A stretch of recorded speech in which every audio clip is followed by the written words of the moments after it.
Good morning, everybody, and thanks so much for tuning into the trade setup right here on BloombergQuint Live. I'm Niraj Shah, and let's try and take stock of how the day might be today. I mean, we've had fairly decent last two outings, so no complaints whatsoever. Now, keep in mind, just before I get to what the markets are doing, keep in mind the minutes of the Federal Reserve's policy are due today, about 1800 GMT. I don't think investors are holding their breath with regards to these minutes, because if anything, we'll get to know that the central bank is saying that, yeah, there is inflation, but we are cool with it. And that's great. That's music to the ears, by the way. I'm not complaining about that. I'm just saying that I think that is the thing. So in a week wherein we don't have any other central bank action, the thing that everybody was looking forward to was, or is are these minutes, but I doubt that they'll have a major impact on the markets. Now, speaking of markets, what did the markets do? I think a bit of a cool off, if you will, in the US markets, but the futures are almost flattish. So there is hardly any, how do I say, a big gyration that we're seeing in the world markets in the session today as a result of what the US markets did. The US markets were fairly placid. Asia has had, how do I say, kind of a mixed outing. This is what the US markets did, right? And now this is Asia. So the US markets, okay. Asia, Nikkei had started off very, very weak. So keep that at the back of your mind. Nikkei had a slightly tough outing. The other markets are, I mean, mixed bag. So no big trending cues for the Asian markets, if you will. That's the limited point that I'm trying to make. And SGX Nifty will next come up on your screen. We've had such a fabulous last two outings that, yeah, even if we do this shouldn't worry too many people, really. If anything, the reopening trade, or the belief in a reopening trade, more vaccines, and every night that I see the news, there is some or the other approval coming in for a new vaccine being tried and tested. I firmly believe we'll get out of this mess soon. And I pray to God that we get out of this mess soon, let's put it that way. But having said that, let's get back to the markets. Now, what is it that the markets are saying? I think in a way, fear has given way to greed. Frankly, the momentum remains in favor of bulls, but I do think that fear has given way to greed. I do think that if I'm taking a very large leverage position now as opposed to 2 days ago, there is a bit of a greed here. However, having said that, because the momentum is in favor of the bulls, you might well see the long calls getting rewarded, but let's wait and watch. Somehow I think that technology may play catch up. Until now, if you see both Monday and Tuesday's trade, banks did the heavy lifting, right? We spoke about not on Monday really, but on Friday, about how if we defend 32,300 for the banks, then there is an uptick possibility there. We need to defend that. Now, the Bank Nifty did that admirably and really shot up in trade, right? So banks have done the heavy lifting until now. I reckon that if we are to do well, then technology has to play catch up, and it may play catch up. So let's wait and watch for that to happen. But if anything, the one that remains firmly in focus are soft commodities and non-ferrous stocks, right? Soft commodities, the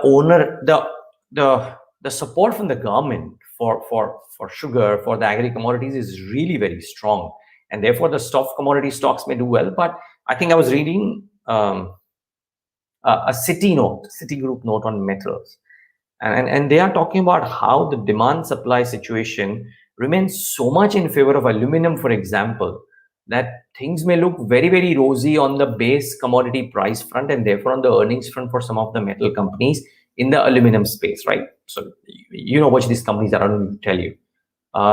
3 days ago, I think I was reading, or maybe 5 days ago, I was reading this note on Bloomberg.com and BloombergQuint.com. There's this whole article on copper. I would urge you to go and read it, which speaks about how copper is broken into new highs, and how, because of the demand supply mismatch, newer highs are not an impossibility. Now, I really don't know how to predict base metals. I'm not doing that, by the way. And you should be careful. Yeah, this is the piece that I'm talking about. Thank you so much, Arjun or Virat, whoever pulled that up. By the way, these are the two guys who bring you all the data that we get on Trade Setup every single day, by the way. So yeah, this is the beauty, right? I mean, and copper has risen and metals are rallying. It may be overheated. I have no idea for copper or etc. But I'm just quoting what experts are saying as what these commodities could do. So therefore, do watch out for that.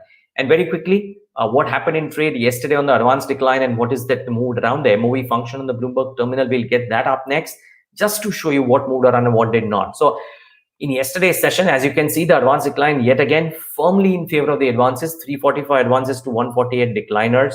IndiaMart bounced back. There was companies like Minda Industries which did really well, and cement counters continued to do well. Birla Corp, Orient Cement, etc.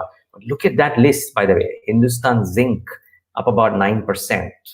Yeah, so some of the base metals, Hindustan Copper is not in this list because it's not Nifty 500 stock, but that was up 7% as well. What came off a little bit, IFL Wealth, individual idiosyncratic reasons came off. Persistent had a bit of a fall from grace, so down about 3%, but has gained quite a bit already. So those are a few names that came off, but the larger point is the market rate was in favor of the decline, advances. Today, some key results: Indian Oil Corporation on the Nifty, and otherwise Endurance Technologies from the mid-cap auto ancillary space could be very interesting. And JK Tyre, since tire companies have produced such diverse results, it'll be interesting to see what JK Tyre has to say today. So that'll be interesting. But in terms of stocks to watch, let's get to the first one, Axis Bank. Now, the base news is this, that Suti proposes to sell about 3.6 crore equity shares, 1.2% equity. There is an option to sell additional 2.2 or 0.75% stake. The floor price is 680. Now, keep in mind, viewers, two things out here. The floor price being 680 doesn't mean the stock will start there. I'm sure all of you know that now. I don't even need to tell you. If the OFS is very well subscribed, then banks are in such a tizzy on the upside that it may recover very, very quickly. But could there be a flash reaction on open on the downside? It could well be. However, what you as a trader should keep in mind this morning for Axis Bank is that if the OFS gets subscribed well, and not just this 1.2% stake, but the others as well, because they have this option of doing that, if it all gets subscribed really well, then the stock may actually see some upsides. Now, it may well happen with a bit of a lag. It may happen in a day or 2 days, etc. So keep that at the back of your mind. There was some long build-up even yesterday on Axis Bank, even though I think the rumor is that the street was short, but I was looking at the ICICI Direct Derivative Finder and the BloombergQuint Derivative Finder, by the way, and it all showed, this is a fabulous futures and options space on BloombergQuint.com, by the way. I'm not selling it, I'm just telling you in case you want to use. But yeah, it showed that there was long build-up on Axis. So keep that at the back of your mind. The next one is Tata Motors. As we speak, it started to rain. But next one is Tata Motors, consolidated numbers. So compared to estimates of 87517, 88628. Margins 14.4 versus estimated 12.8. A net loss though at 7585 crores versus an estimated profit of 2774, and a lot of accounting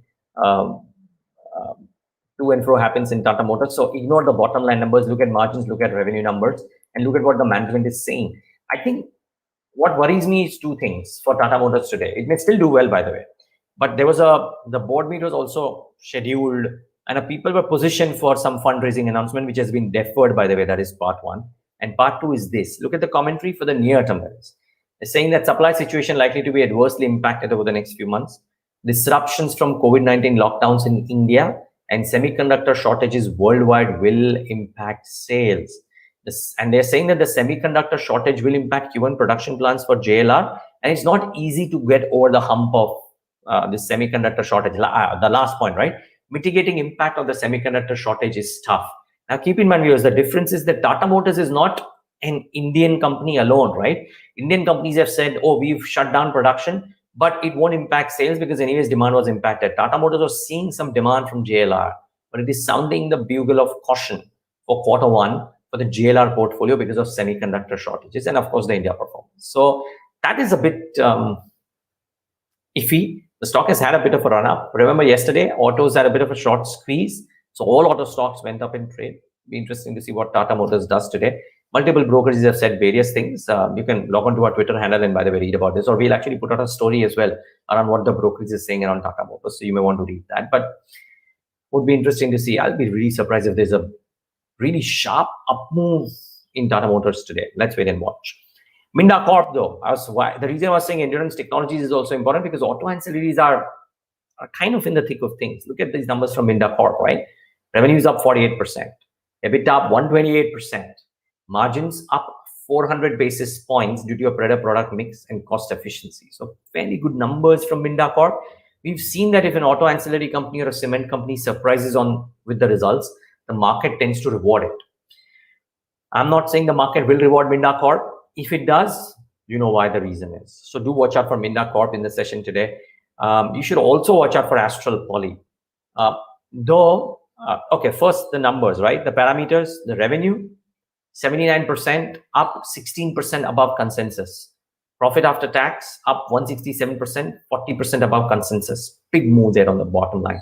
Gross margins up 110 basis points, which is quite spectacular, really, right? And the EBITDA margins at 22.6% are at 470 basis points up, and this is the highest ever EBITDA margin clocked in by Astral Poly. This is quite big.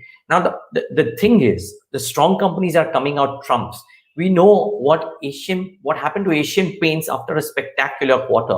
I'm not saying the same will happen to Astral Poly. Who am I to say that? But the difference is that Astral Poly, from a low of 1650 4 days ago, is now at 1790 or 1795 or thereabouts. It's had a bit of a rally behind it.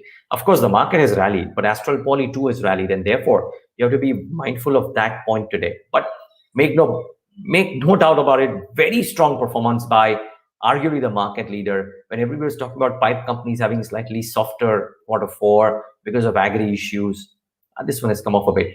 This one has done really well, but the management commentary would be important. So watch out for Astral Poly today. Lastly, something that we are trying to do, tell us in your comments, by the way, on Twitter, on YouTube, or wherever you're watching this, if you like this. The last thing is, are a few companies which are in focus in the session today for a variety of reasons. And I'll lay out the reasons also for you, by the way. So for Majesco, they are in collaboration with Infi for insurance suites. And therefore, it is important, not as much for Infosys because it's the big brother, but for Majesco that they've done a tie-up with Infosys and common clients will be served together. A very interesting development, by the way, for the IT space at large. You're talking about how mid-cap IT companies have come of age. This is probably one example. Adani Green is a Bloomberg report 2 days back that there is a potential SoftBank deal for Adani Green. Now, the reason I bring this up to you is because the stock has been on an upper circuit for the last couple of days, and this could be the reason why. So very interesting. Let's wait and watch. Just Dial. Macquarie has lowered the FY22 and FY23 EPS by 53% and 22%, and target price by 566. As much as they've hired new people, as much as they are advertising on the IPL platform when it was on and others, there is an issue with regards to the near-term visibility for Macquarie, and that's why I think for Just Dial, and that's why I think Macquarie has been bearish. Lastly, in this very long trade setup today, RT Industries, fairly pedestrian numbers for a stock which trades at about 40, 50, 60 times, depending on your year and your earnings estimates. Fairly pedestrian performance. They've announced a bonus that should keep the stock excited, but I would presume that there could be some fundamental selling that could come into place for RT today. So let's wait and watch. Well, that's it on the trade setup today. Thanks so much. Stay safe, all of you. Please stay masked up, and if you get a chance to get vaccinated, please do. Thanks so much for tuning in today.